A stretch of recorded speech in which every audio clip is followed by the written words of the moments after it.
Bonjour à vous, c'est Cybercafé Dupuis, la maison de Spirou. Aujourd'hui, une émission résolument bande dessinée avec des jeux BD, Astérix et Obélix XXL et 13, un jeu qu'on a testé pour vous. Des invités BD avec Raoul Cauvin et Thierry Tinlot, un reportage de notre envoyé spécial Laurent Steen sur le projet du 20e ciel, et puis bien évidemment des sites. Mais avant de retrouver le plus grand héros de la bande dessinée belge, Super Brice, le générique. Et les gars, ça commence. Ça commence.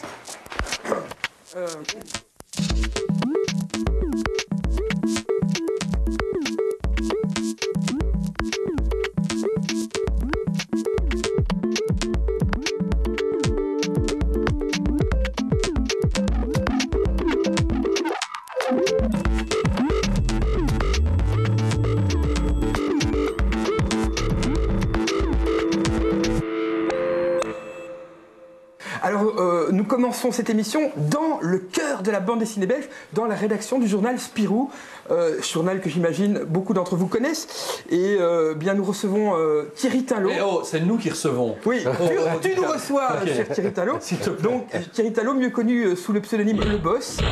Hein, il y a presque ses aventures dans le journal. Et Alexis Dragonetti. Alors moi, si j'ai bien compris, en fait, Le Boss, c'est un mensonge, c'est toi le patron, en fait. Lui, c'est le boss, moi, je suis le chef. Ah, voilà. Lui, c'est le boss, c'était le chef. Ok. Alors, en tandem, tous les deux, ben, vous avez fait un pari. Et en plein moment où l'Internet n'est plus du tout à la mode, alors que c'était à la mode il y a 3 ans, il n'y avait pas de site Spirou. Maintenant que c'est plus du tout à la mode, là, vous avez décidé de lancer un site Spirou. Moi, c'est parce que personne m'a dit que c'était plus à la mode, en fait. En fait, tu ne savais pas, on t'avait pas dit. J'ai eu beaucoup de mal à le convaincre, mais une fois qu'il était convaincu, il n'y a eu plus moyen de l'arrêter et donc ça a été. Ok. Alors, ce site, l'idée derrière le site, en fait, c'est que c'est pas un site. C'est un magazine et un site, et que les deux fonctionnent ensemble, en fait. Oui. Le concept, au fait, du site est de dire aujourd'hui, il y a 2 magazines. En fait, non, un magazine avec 2 extensions, on va dire, une extension papier et une extension web. Dites Spirou.pap. .pap et .com. Spirou.com, Spirou.pap. Alors, sur le site internet, il y a du contenu qui n'est possible de voir que si on est abonné. Oui, tout à fait. Par contre, il y a du contenu que tout le monde peut voir. Ouais. Il faut savoir qu'aujourd'hui, il y a 3/4 des lecteurs de Spirou qui sont abonnés, et donc il nous semblait intéressant de leur donner un bonus. Mais il y a déjà, si on n'est pas abonné, on peut...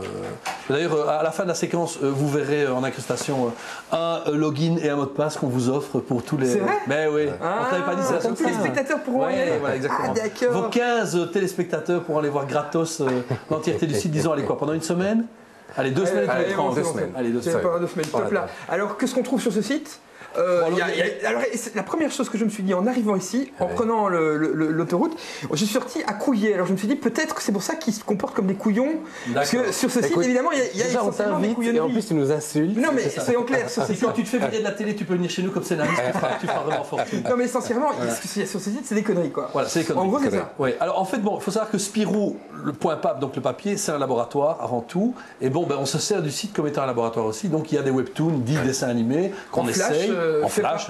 Fait par des auteurs de BD ou carrément des spécialistes ou pas, ouais. Ou des studios ou des animateurs.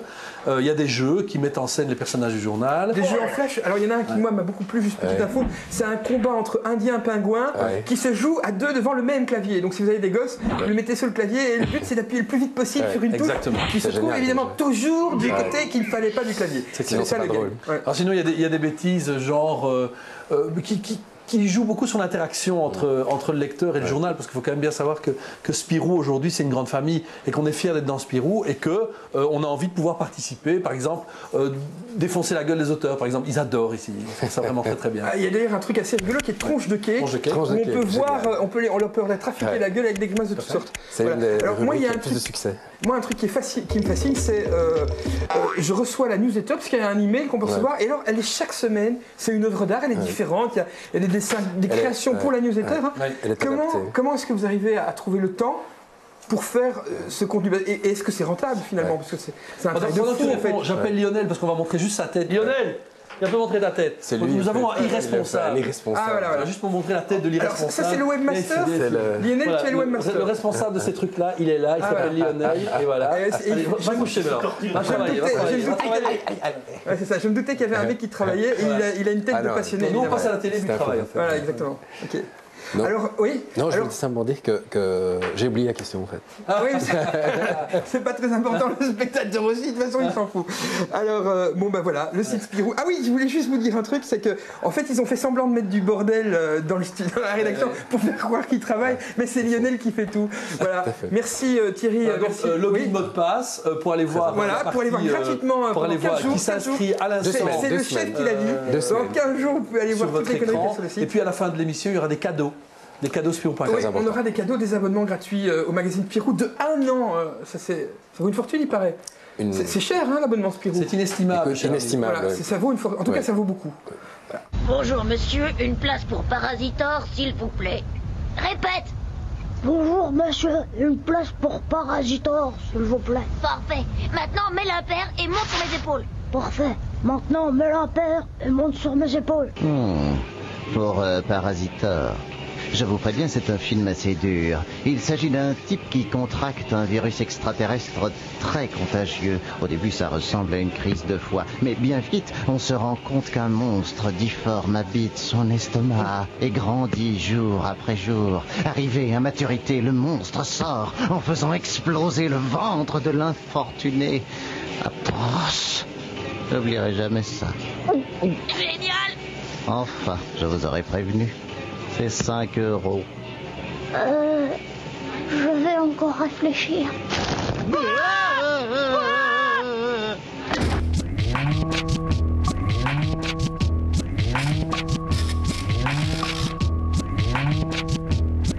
Gilles, toujours de la BD, Astérix et Obélix, mais en jeu vidéo. Oui, Astérix et Obélix qui font leur grand retour sur console de nouvelle génération. Donc Atari s'est penché sur leur sort en essayant de voir un peu comment ils allaient les faire évoluer avec les nouvelles technologies. Et pour l'instant, ce qu'on en sait, puisque le jeu sort fin de l'année, ça s'annonce plutôt pas mal. Parce que généralement, on est toujours assez prudent avec les licences, surtout quand ça vient de chez Atari. Là, on rencontre un Astérix et un Obélix assez vitaminé, avec péchu. Pas mal, très péchu, pas mal d'effets. Ça ressemble un peu à un Jak and Daxter, donc pas mal d'action, baston évidemment, avec beaucoup de romains, un maximum de romains. Et la sauce a l'air de prendre jusqu'à présent. Si ça continue comme ça risque d'être une bonne petite surprise de cette fin d'année.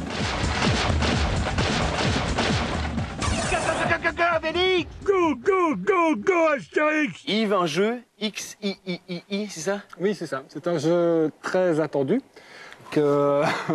Les gars... C'est finaux. Qui nous est présenté, qui nous est proposé depuis plus de 2 ans. On en parle, on l'attend. Et là, on a justement un bon making-of qui va nous permettre un petit peu d'aller voir un petit peu derrière le rideau, voir un peu les coulisses de la production de jeu, la création de jeu. Donc voilà, on a un reportage à présenter là maintenant. Eh bien, on le regarde maintenant.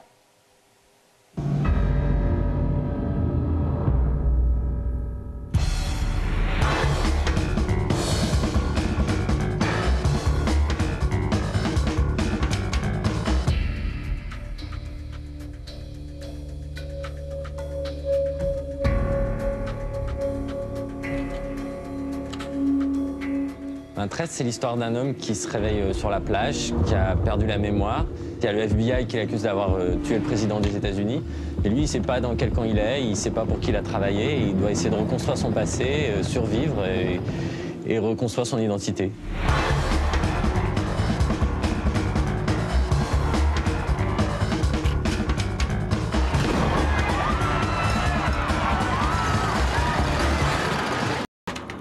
En fait, c'était le premier jeu de shoot que faisait Ubi, donc on a acheté un moteur extérieur, moteur Unreal, qui servait à faire des jeux très connus. Et à partir du moment où on l'a eu entre les mains, on a travaillé pendant 2 ans à rajouter plein d'outils qui permettaient d'avoir le style graphique, un style graphique original. C'est souvent une des reçues qu'on pense que plus ça a l'air dessiné, plus ça a l'air cartoon, plus c'est facile. En fait, c'est vraiment le contraire. On a rajouté le cartoon effect sur les persos. Donc le cartoon effect, c'est donner un look BD à un objet en 3D, un look 2D à un objet 3D. Donc l'espèce de petites lignes noires autour des persos qui font un peu comme un trait de crayon. Les effets sur les textures qui donnent un effet dessiné.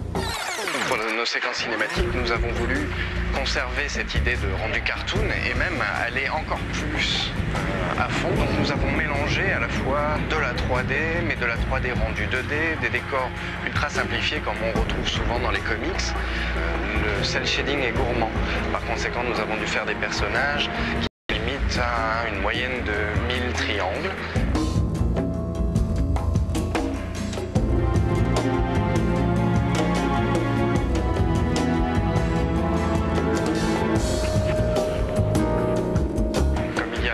Soixantaine de personnages, ça représentait ensuite un travail assez important. Ça a occupé 1 an et demi de ma vie.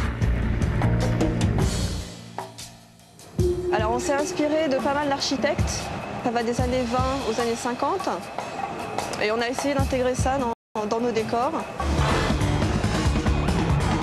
Évidemment, on a bossé avec Vance, le dessinateur, pour les designs des persos, et on a aussi bossé avec Van Damme, le scénariste, pour être sûr qu'en fait, tout ce qu'on faisait dans le jeu, au point de vue du scénario et la psychologie des personnages, était fidèle à la BD. Une grande partie de l'esprit vient d'abord de la bande dessinée, c'est-à-dire que le personnage, c'est un anti-James Bond, c'est pas quelqu'un qui a plein de gadgets, c'est quelqu'un qui se débrouille avec ce qu'il trouve autour de lui. Il y a quelques gameplays qui sont basés là-dessus.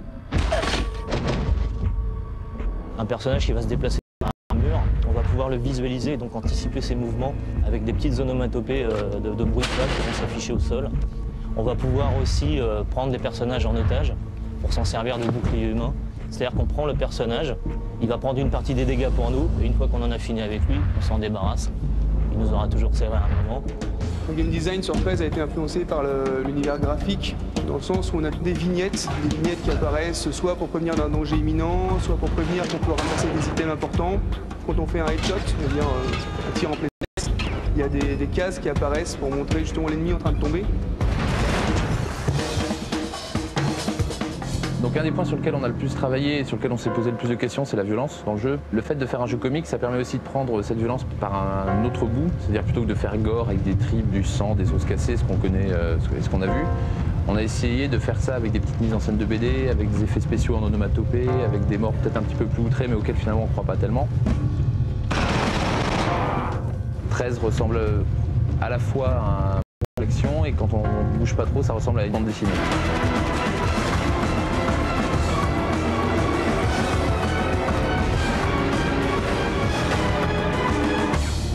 Généralement, on a l'impression de tuer des pantins. Là, avec une histoire, on leur donne une existence et on a vraiment l'impression de se battre contre des gens. Une histoire, c'est des événements qui vont vous faire réagir en tant que joueur, qui vont vous obliger à changer votre attitude, à changer complètement votre stratégie et votre manière de jouer. On a un style musical très fort qui va chercher des influences dans les 60s, dans les 70s, avec des compositions comme la Lochifrine par exemple. Et on mélange tout ça en fait avec des musiques plus modernes, plus actuelles, des musiques de boucle. On joue surtout à tout ce qui est multijoueur le soir. On se dit qu'il n'y a pas de meilleur juge que quand on fait des joueurs que de les essayer nous-mêmes. Donc oui, on joue encore à 13. Oui. C'est la première chose que je fais en arrivant le matin d'ailleurs, après le café.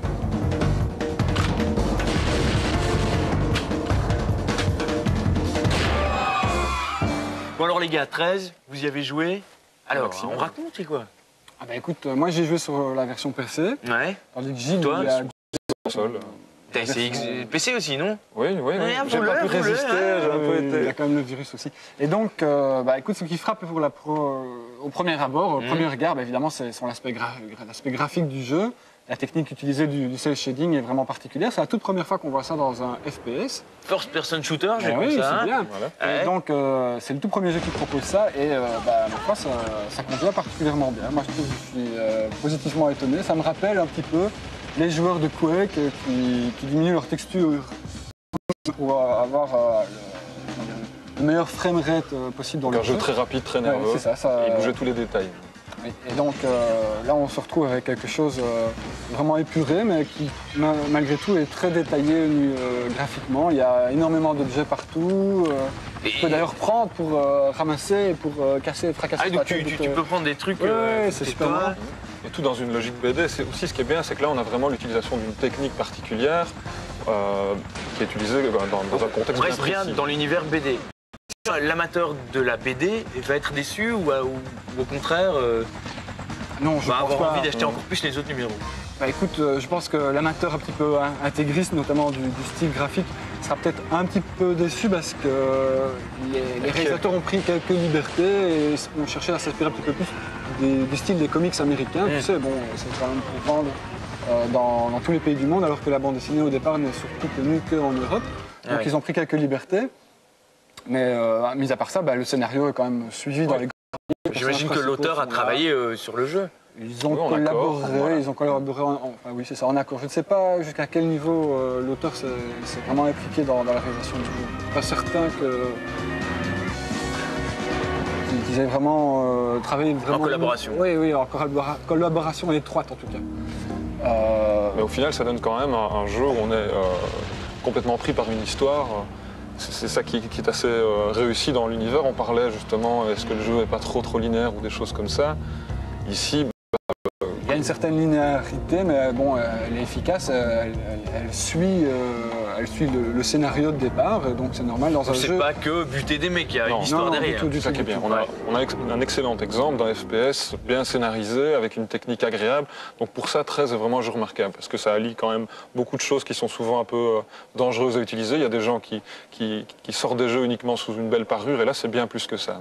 C'est ça. En plus, pour une fois, on a un jeu multiplateforme, mais qui ne procède pas d'un nivellement par le bas, c'est-à-dire que le PC exploite au maximum les capacités de nos PC actuels, tandis que les versions consoles exploitent chacune des versions des consoles, donc c'est vraiment quelque chose à remarquer. Et ça sort sur quelle console? Sur les 3 consoles, sur toutes les plateformes. Et à vos yeux, c'est quoi la meilleure? Pour l'instant, ce qu'on en a vu par rapport, même si ce n'est pas des versions finales, c'est un peu comme d'habitude. La Xbox exploite évidemment au mieux ses capacités, devance quand même un peu la PS2 par rapport à ça. Également 13, on peut jouer en multijoueur. En réseau? En écran partagé aussi. En ligne sur PC, en écran partagé et en ligne sur les consoles. Donc vraiment, que du tout bon. Il y en a pour tout le monde. Donc vous avez joué en réseau ou pas encore? J'ai essayé ce matin la version démo réseau. C'était pas mal du tout. Je trouvais que les modes de jeu n'étaient pas super variés, donc on avait ce qu'on appelle du deathmatch et du team deathmatch. C'est-à-dire C'est-à-dire que tuer tout le monde. Tu plus ou moins tout le monde. Il y a encore d'autres versions, modes de jeu qui vont sortir, mais je ne les connais pas encore. Les modes de jeu dans les modes traditionnels de jeu, en ligne. Mais bon, ça avait l'air assez efficace. Encore des petites choses à régler au niveau du code réseau. Dans la bêta qu'on a reçue, parce qu'on a essayé que la version bêta du jeu, il y avait encore peut-être des petites choses à régler, notamment au niveau de l'intelligence artificielle des ennemis. Mais quoi qu'il en soit, on sait déjà à l'heure actuelle on peut dire que ça va être un tout bon jeu. Le pari du Ubisoft, on peut dire qu'il est réussi. Oui, il est réussi. On suivra ça dans l'avenir. À bientôt le les amis. 6 novembre. 6 novembre. Voilà. Donc je vais d'abord vous parler de sites qui ont des trucs à vendre. Jean-Marc, si on parlait BD. Mais quelle bonne idée, Raphaël. C'est pour ça que je suis là. Donc moi j'ai surfé sur la toile pour vous ramener plein d'idées de sites BD à consulter. Et comme je reviens 2 fois dans cette émission, j'ai compartimenté ma recherche en 2 parties. Et je vais d'abord vous parler... La segmentation de mon exposé. Donc je vais d'abord vous parler de sites qui ont des trucs à vendre. Sites commerciaux, quoi, voilà. Les sites des éditeurs d'albums. Voilà. Ouais. Et donc il y en a évidemment plein. Moi j'en ai sélectionné 3 parce qu'ils sont chacun un peu particuliers. D'abord les Humanoïdes Associés, donc grande maison d'édition française qui a vu défiler les plus grands auteurs de bande dessinée. Les plus grands auteurs, Dreuillet par exemple. Voilà, de SF, beaucoup d'SF, c'est pour ça que je me suis un peu penché là-dessus. Donc l'adresse www.humano.com, Humano au singulier. Un site qui est entièrement mis à jour par des êtres humains. Comme le nom l'indique. D'ailleurs, chaque fois que tu appelles une page, c'est un type derrière qui tape la page et qui te l'envoie.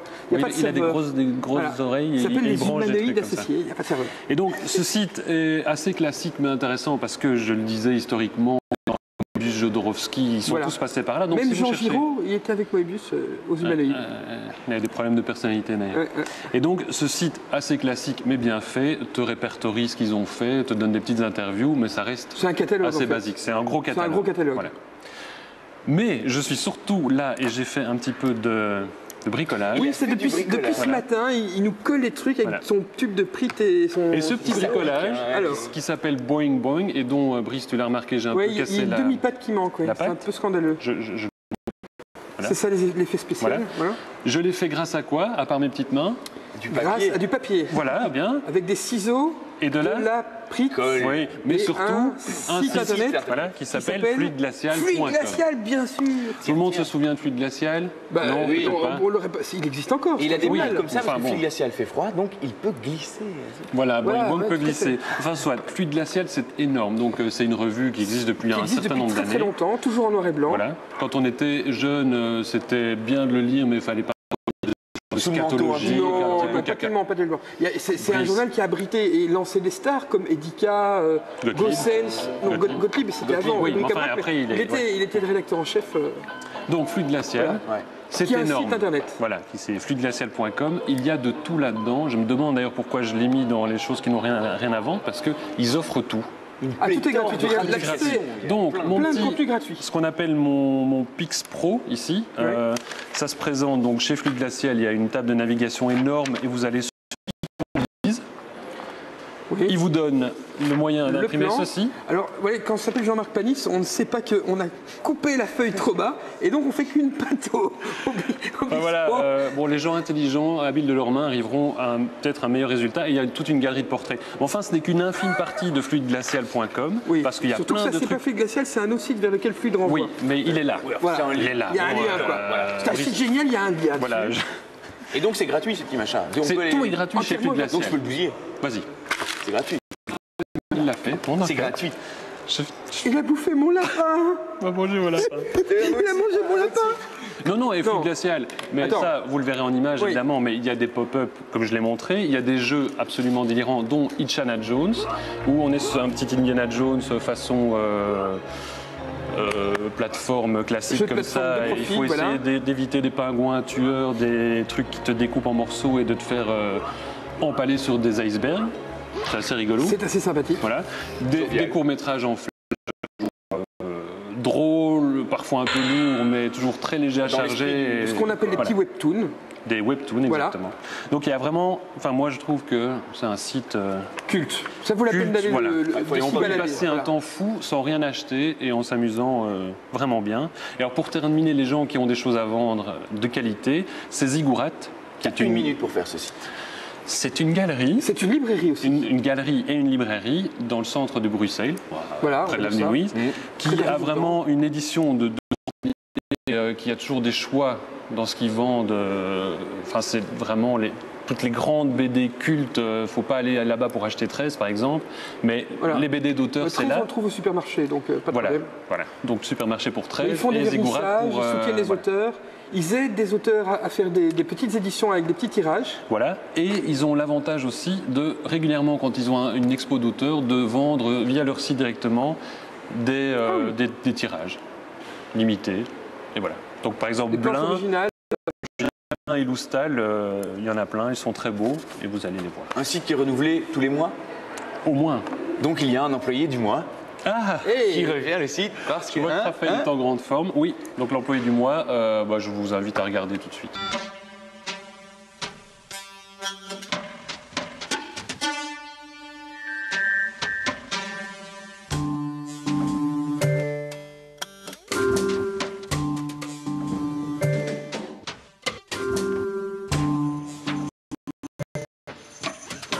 L'employé du mois, c'est un groupe de gens qui se sont rencontrés à l'école, qui ont commencé à travailler ensemble et puis qui ont voulu construire quelque chose d'un peu plus sérieux. Et on s'est regroupés pour faire une maison d'édition faite en bande dessinée. Et on publie nos livres, en fait, nos histoires et puis de temps en temps des choses d'autres personnes.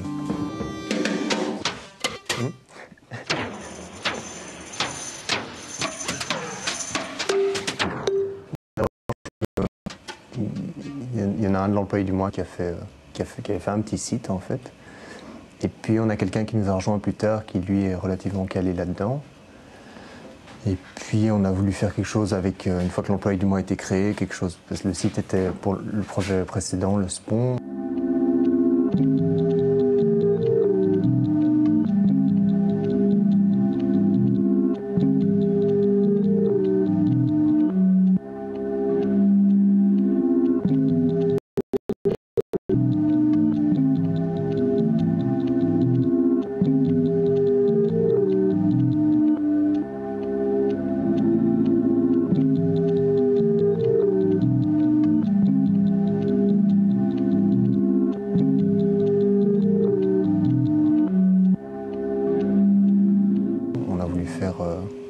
du moins un site plus important.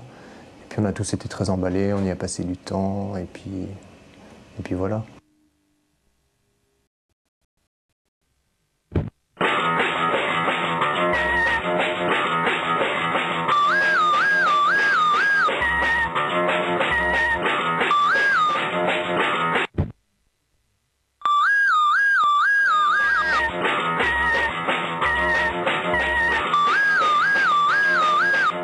Et puis après est venu le journal, encore après.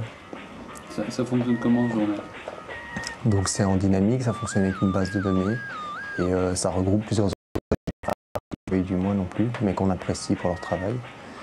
Et donc l'intérêt de ce système, en fait, qui a été mis en place, c'est de chacun peut, il y a des gens en France, ils peuvent eux-mêmes mettre leurs images en ligne.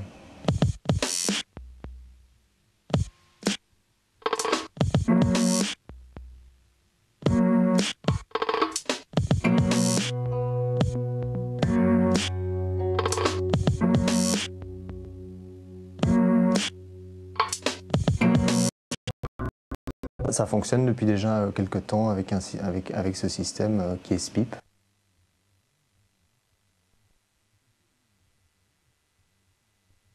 Grosso modo, c'est pour la personne qui veut mettre quelque chose sur le site.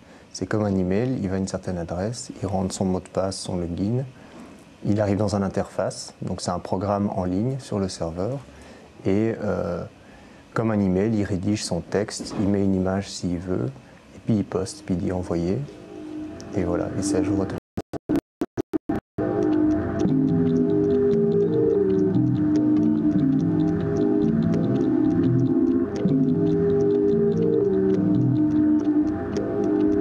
Ouais, non, c'est clair, mais je vais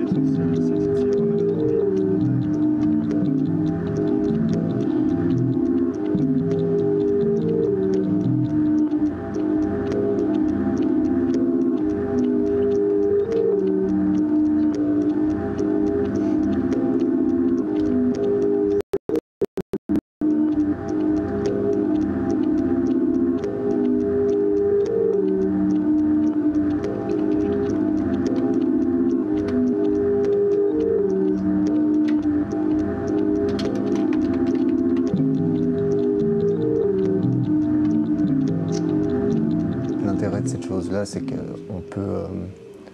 nous, on n'a plus à toucher réellement au site, sauf si nous, personnellement, on veut mettre une image sur le site. Mais chacun peut... Le site bouge tout seul, il se met à jour tout seul. En fait, poste des choses sur le site. Sans devoir... Sans devoir passer par nous, sont complètement indépendants. Je crois que ce qui est sur Internet est relativement important, mais c'est des choses relativement... Enfin, c'est différent du papier. Donc on continue à faire des publications papier, mais aussi on a, et ça rejoint peut-être le premier projet qu'on avait eu ensemble, qui était un petit hebdomadaire photocopié qu'on faisait très fréquemment. Et donc, quelque part, on s'est arrêté parce que c'était assez lourd à gérer. Et donc, on a d'une certaine manière remplacé ça. Ça nous permet, nous, avec pas de frais, enfin sans frais aucun, de pouvoir dire à quelqu'un « ouais, on aime bien ce que tu fais, si tu veux, hop, on te donne un espace, tu mets les choses ». Et ça permet une production beaucoup plus rapide, spontanée, justement. Grâce au journal, on est présent, on est toujours présent aux yeux des gens, ils peuvent voir, suivre ce qu'on fait. Et ce qu'on a déjà fait aussi, c'est à partir d'un moment où un boulot est suffisamment conséquent sur Internet et qu'il devient une entité en soi, hop, on le regroupe et on... On retrouve Raphaël après une petite pause de publicité avec monsieur Raoul Cauvin lui-même, avec Jean-Marc, tu seras monsieur, de nouveau là. Monsieur Jean-Marc et monsieur Brice, entre autres.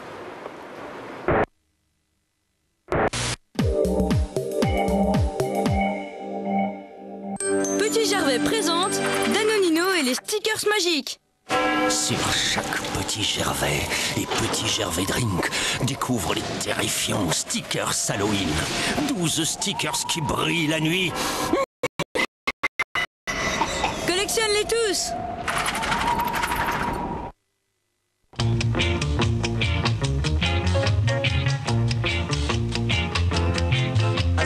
Get up in the morning, stepping for bread, sir, so that every mouth can beat it. Oh, Israelite.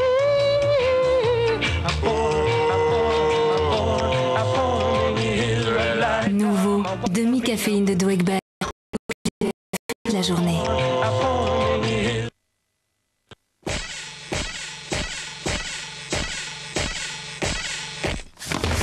La chambre fait l'homme. Vastio Godot, le meilleur de votre intérieur.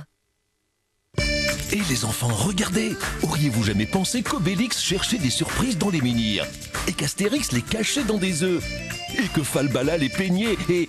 Mais cette couleur! Mais ce sont des Kinder Surprise! Et les Gaulois sont tous dedans!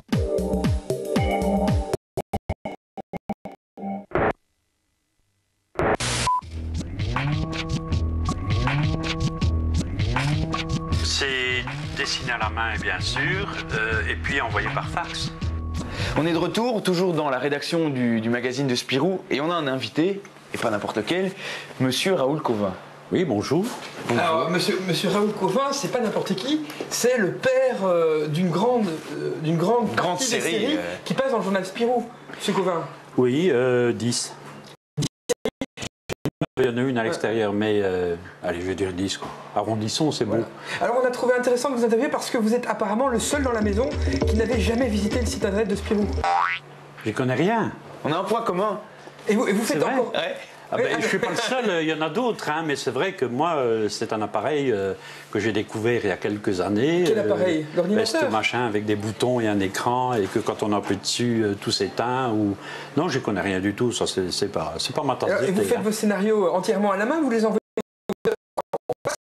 Oui, c'est dessiné à la main, bien sûr, et puis envoyé par fax. Ça, le fax, ça va. Et donc vous recevez jamais d'emails alors? Les emails Si, on m'envoie des emails, mais ça ne veut pas dire que je sais où ça se trouve. Ah oui. Vos auteurs, ils vous demandent pas, Raoul, mets-toi à l'internet, ce serait plus facile pour nous tous? Je dois dire, à part une exception ou deux, les autres sont aussi con que moi. Hein. Ah oui. Il y en a un qui n'a même jamais ouvert. Moi, j'allume parfois l'appareil en me disant, il y a sûrement quelque chose qui va bouger. Il y a une chouette lumière. Qu'ils l'ont acheté plus pour les enfants que pour eux. Et c'est vrai qu'on n'a pas été élevé avec ce genre d'engin.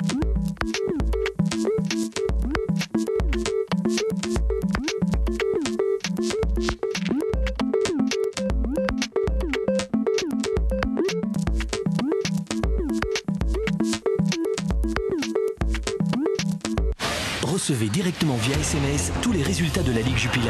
Pour les résultats du week-end, inscrivez-vous en envoyant un SMS au numéro RTBF espace foot jup. Pour le classement général, tapez le code RTBF espace foot classe. Plus d'infos, télétexte page 399 avec la RTBF et Etri.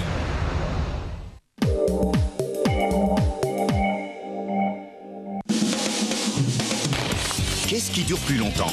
Duracell ou une pile ordinaire? Lors des tests, les piles ordinaires ne tiennent pas la distance. Quoi qu'elles fassent, Duracell est toujours en tête. Duracell dure jusqu'à 4 fois plus longtemps. Et maintenant,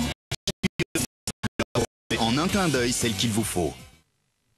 Et les enfants, regardez! Auriez-vous jamais pensé qu'Obélix cherchait des surprises dans les menhirs? Et qu'Astérix les cachait dans des œufs? Et que Falbala les peignait? Mais cette couleur! Mais ce sont des Kinder Surprise! Et les Gaulois sont tous dedans!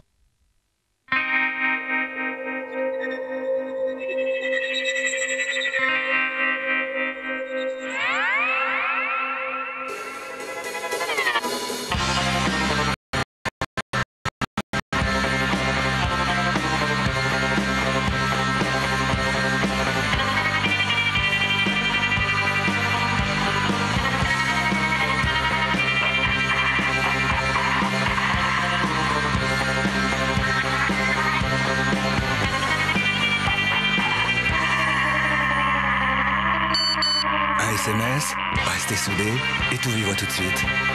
Mobistar, jamais sans les autres.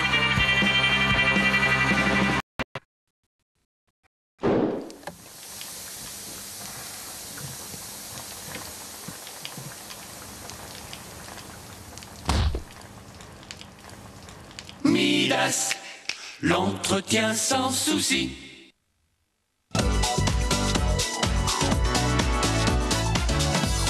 Chez SKM, l'automne commence par un anniversaire. Les 25 ans de SKM à Arcelard, avec les plus grandes marques au meilleur prix. Comme cadeau d'anniversaire, SKM vous offre participe à vos frais de déplacement. SKM, des vêtements de marque pour toute la famille. SKM, autoroute A12, Boomsesteenweg à Artselaar.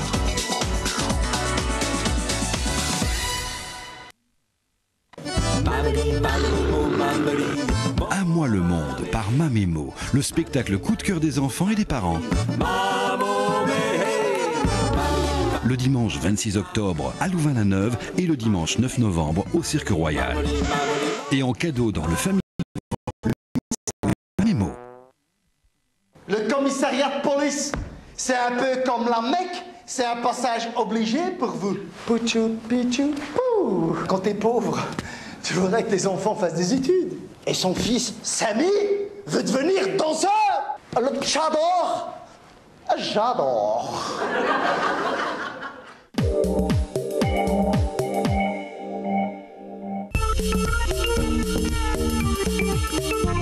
Fait divers est devenu le cinéma de la réalité. Mais tous ces problèmes-là, on les avait pas tant qu'on avait de la cam, on n'avait pas tous ces problèmes-là. 28 ans plus tard, son influence sur le cinéma documentaire en Europe est considérable. De toute ma voix, je crie vers Dieu. De toute ma voix, j'implore le Seigneur. Sur la route où je marche, ils m'ont tendu un piège. Partager le vécu des gens ordinaires, malmenés par les institutions, a engendré des films forts. J'ai eu sur ma gueule par un gendarme. 7 films documentaires produits par la RTBF entre 1970 et 1992, les mardis soirs d'octobre, sur la 2.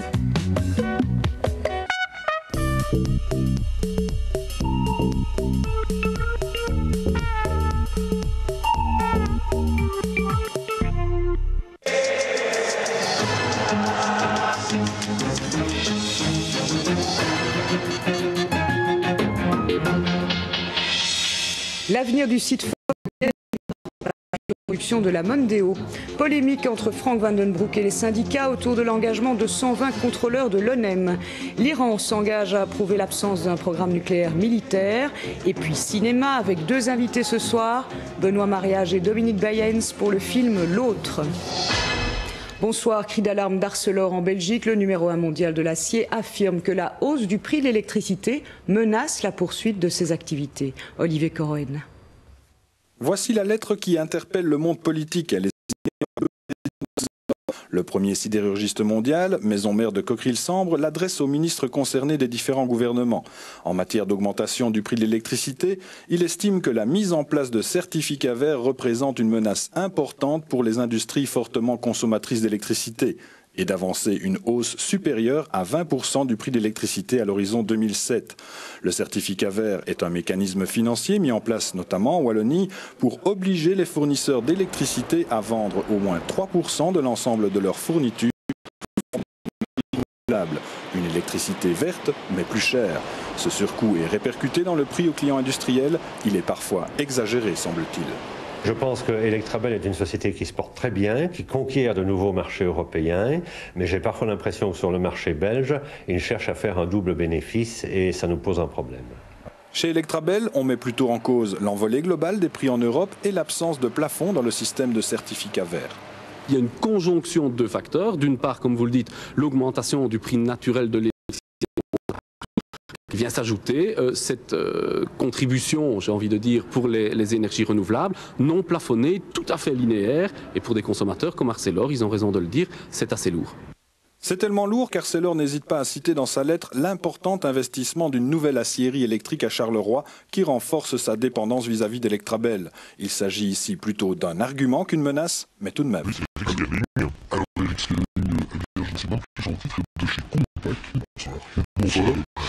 Alors voilà, la solution pour Compact, évidemment, c'est du GPS qui se met sur un iPack. C'est clair qu'ils n'allaient pas inventer autre chose que l'iPack. Ça marche quand même extrêmement bien. Et c'est une jaquette qui s'installe sur l'iPack, une jaquette qui existait déjà. Là, il n'y a rien de neuf au niveau de la jaquette, donc de l'antenne. C'est toute la partie logicielle qui change. Alors ce qu'il faut savoir avec tous les GPS qu'on va appeler, qu'on peut tenir dans la main, qui se branchaient sur le handspring ou sur un palme, tous ces GPS étaient extrêmement basiques, c'est-à-dire qu'on travaillait plus avec des coordonnées qu'avec des vraies cartes. Alors qu'ici, on a vraiment un logiciel complet avec toutes les cartes, tous les noms des rues du Benelux, et tout ça sur une toute petite machine dans laquelle on peut mettre des cartes de contact flash pour tenir justement toutes ces cartes. Donc on va un peu voir comment ça fonctionne parce que c'est bien pensé. Mais d'abord, la société qui a développé le logiciel, c'est une société qui est basée à Anvers, Eric. Exactement, oui, c'est une société relativement jeune qui a été conçue en mois d'août de l'année passée et qui ont comme projet de commission en fait développement des solutions mobiles dans tous les sens. Ils ont commencé à faire la solution GPS qui est très belle d'ailleurs, parce qu'on a vu qu'en cherchant des solutions GPS pour l'iPad, il y en avait déjà sur le marché qui n'avaient pas le niveau de GPS comme on les connaît dans les voitures. Pastel et Atlas, société qui nous fournit les cartes digitaux et entre autres une société belge aussi également, connue par tout le monde, le marché, enfin le marché partout. On a pris contact avec la société à Durian, on a vu le produit dans un stade très tôt, très primaire. Déjà, on a vu que cette solution a des possibilités qui dépassent largement même les possibilités qu'on connaît des GPS dans les voitures. D'accord. Alors vous allez nous faire une petite démonstration. Ben oui, ce que j'ai fait, j'ai en fait, pour simuler l'activité sur la route, j'ai enregistré le trajet venant du bureau chez Compact jusqu'ici. D'accord. Donc ça va nous donner une impression de ce qui se passe pendant ce qu'on roule. Et tout ce que je vais faire, c'est ouvrir le fichier. Un tout petit instant là. Voilà. Et je vais le lire. Ok. Et ça commence très bien. Je recommence. Pendant qu'il va nous montrer la route, là voilà. En fait, il simule de recevoir des données d'une antenne GPS, comme si je trouvais dans la voiture. D'accord. Où est-ce que je suis là? Et voilà. La petite flèche, c'est moi, partant du parking, d'accord, en plaque. Ok. Donc ça, c'est le vrai trajet que vous avez fait tout à l'heure. Oui, d'accord. Donc, ce qu'on va voir aussi, c'est que par exemple, comme il faisait nuit, et le système capte l'horloge en fait des satellites, il va passer tout à l'heure en vue nocturne. Donc, les gens pour les yeux, c'est pour vous dire, pour vous donner une idée où ils ont été chercher les idées. Ça se base tout simplement sur l'aspect ici où je suis. Sur base des aides de données GPS, il connaît l'heure, alors il sait à quelle heure que le soleil se couche. Ah oui, c'est ça. Et là, ils vont me donner l'écran nocturne. D'accord. Bon, je vais presque me mettre à rouler. Ce que je vais faire entre temps, c'est quand même de dire que je fais ici au Colonel Bourg, au studio. Donc là, j'ai deux moyens. Soit je prends, par exemple, je clique une rue sur la carte, et je dis ça c'est mon point d'arrivée, me donne une liste des rues qui entourent. Ou soit je vais chercher la rue où je dois aller, et je mets tout simplement Colonel. Oups, il est là. Colonel. Je dois taper Bourg à Bruxelles. Oui, ça y est, j'ai encore recherché. Il est très en irlandais pour l'instant. Et voilà. Donc il va rechercher tous les rues qui commencent avec Col, à Bruges. Ça peut être une autre ville comme Bruges, par exemple. Ouais, ok. Et voilà. Il nous la montre. Il est là. Et je dis que ceci, c'est ma destination. Voilà. Directement, il m'indique comment rouler. Il a choisi un trajet. Et je suis supposé de suivre ce trajet. Si je me trompe, si je me bouge, il va déléguer ceci. Il va dire, ok, je vais calculer la route. Soit qu'il me renvoie sur la bonne route, soit qu'il calcule une route alternative pour me dire, va par là. D'accord. Est-ce qu'on est ensemble? Parce que aussi les commandes vocales sont transmises. Donc ça permet de ne pas devoir toujours regarder l'écran. ce qu'on va voir tout à l'heure, c'est que pendant que je gagne la vitesse, le zoom de la carte sera plus important. Ça permet quand je roule sur l'autoroute, de voir quand je retrouve en ville à 5 km à l'heure, je peux lire dans de rue, je peux vérifier sur la place, essayer de me trouver sur la zone. Mais alors le logiciel, il y a un logiciel sur l'iPad même, mais il y a aussi un logiciel PC sur lequel on peut déjà prédéfinir ces routes et les exporter directement sur l'iPad. Et ça a un avantage, c'est que la puissance du PC est évidemment plus importante que celle du petit PDA, et donc il va chercher beaucoup plus de solutions de route et trouver la plus rapide que sur l'iPad. Il va en tester 2, 3 et il choisira parmi celles-là, tandis que sur le PC il en choisira beaucoup plus. Oui, il y a d'autres avantages à ça aussi. Si par exemple la carte pour la Benelux, ça reprend 100 MB par exemple. Ouais. Si j'ai pas la place sur mon iPad, ce que je peux faire, je mets cette carte sur mon PC, je vais calculer la route et je vais sortir la route avec une bande à côté, 5 km à côté. Ça, et ça permet de quand même entrer une route sur l'Europe, par exemple en Suisse. Ouais. Je calcule la route sur mon portable, je transmets vers mon iPad et c'est parti. J'ai tout les détails jusqu'à ici en Suisse, me permettant de quitter l'autoroute pour aller manger un peu, etc. Et donc ça peut fonctionner aussi pour quelqu'un qui est à vélo ou à pied ou n'importe quoi. On peut faire sa chaîne de Compostelle avec... ça marche dans les bois, avec les chemins. Alors quand t'es perdu dans les bois, c'est génial le GPS. Ah oui. En fait, tu fais le challenge scout où on te largue dans la forêt, tu gagnes à tous les coups pour iPad. Mais on a vu pendant le salon d'auto, tous ces nouveaux modèles équipés de... J'ai cru que les gens se baladaient dans le salon d'auto et se repéraient dans les allées avec le iPad. Non, mais on a vu tous les GPS dans les voitures, et quand on voit le bruit de mettre ça dans sa voiture, et c'est quand même un truc qu'on ne pourra jamais sortir ou utiliser à autre chose que dans sa voiture, mais ici on arrive à des coûts nettement inférieurs. Et puis quand même un iPad avec lequel tu peux faire autre chose. Exactement, c'est ça l'intérêt. On a un GPS mobile, vraiment mobile, puisqu'on peut l'utiliser en faisant n'importe quelle activité où on se déplace. Et deuxièmement, on a un iPad complet. Donc moi je trouve que c'est une bonne idée. C'est belge, pour une fois on peut le dire. On va le dire, mais combien ça coûte tout ça alors? L'option même aura un prix d'environ 850 € dans les magasins. Sans iPad, mais c'est 30 000, si je me trompe, 890. Donc si on prend les deux, on revient en fait à un prix inférieur d'un GPS, comme on les connaît, Blackpool, vidéo, etc., avec les mêmes possibilités, Oui, et en plus, il y a un gros avantage par rapport au GPS qu'on a dans une voiture, c'est que les cartes sont updatables par Internet. Et donc, au lieu d'avoir des remises à jour annuelles, on a vraiment des remises à jour fréquentes, parce que, évidemment, si tu reçois par UMTS le trafic sans embouteillage, tout est possible. Et c'est l'avantage. Le système est ouvert à tout développement. Ça, c'est bien, évidemment. Par GPRS ou par SMS, on peut recevoir les coordonnées de route bloquées. Même dans 600 €, c'est le prix de ma voiture.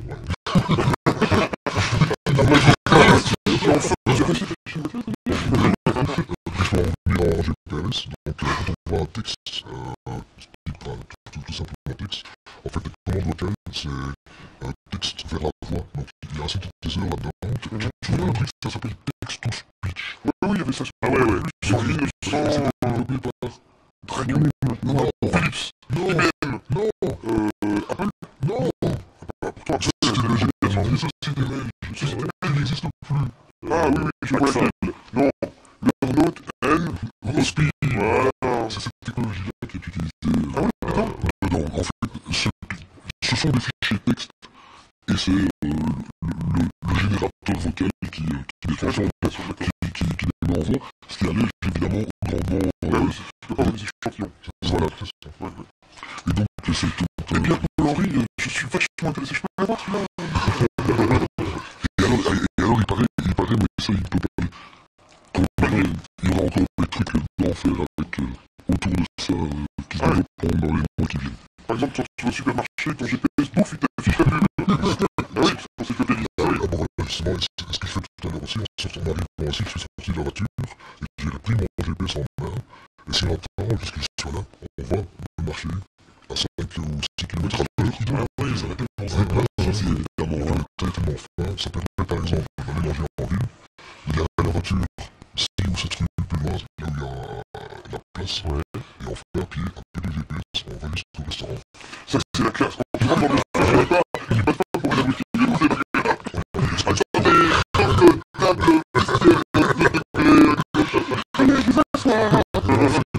Il faut ça pour nous balader dans les rues. On va laisser ça à l'entrée, on va laisser ça à l'entrée à minuit. On a même des caméramans qui se mettent parfois. D'accord. On pourrait imaginer aussi une solution où si on se trompe de chemin, on se fait décharger. Oui. Oui. Enfin, j'ai pas l'impression. Moi, j'ai assez quand tu te trompes de direction, il recalcule une heure, mais il te dit pas, tu vois. Et moi, je veux pas qu'il fasse. Mais espèce d'abruti, je t'avais dit de à droite, tu vois. Comme des femmes, quoi. Ben oui. C'est réaliste. Et au moins, tu peux la faire. Non, mais en plus, il te dit si tu roules trop vite. Voilà, il te dit, mais ça laisse la place. Vous sentez seul. Si vous sentez seul, achetez-vous un iPack avec un GPS. Tu vas faire des courses de la vie. À gauche, non, je t'avais dit à gauche. Non, mais en plus, quand tu roules trop vite, il te le dit vraiment. C'est vrai. C'est vraiment.